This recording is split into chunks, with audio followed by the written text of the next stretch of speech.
TBP news, आवाज तुमचा, साथ आमची।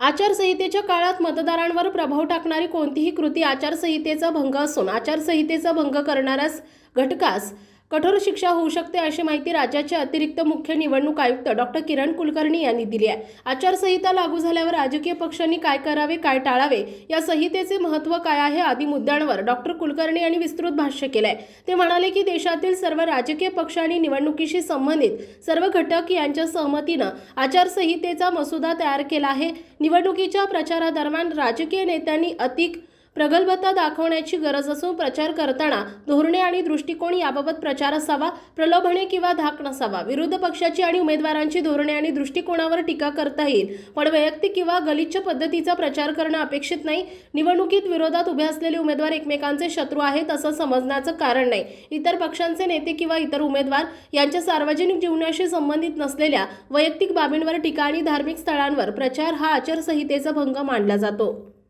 आपल्या भागातील महत्त्वाच्या आणि ताज्या बातम्या पाहण्यासाठी आजच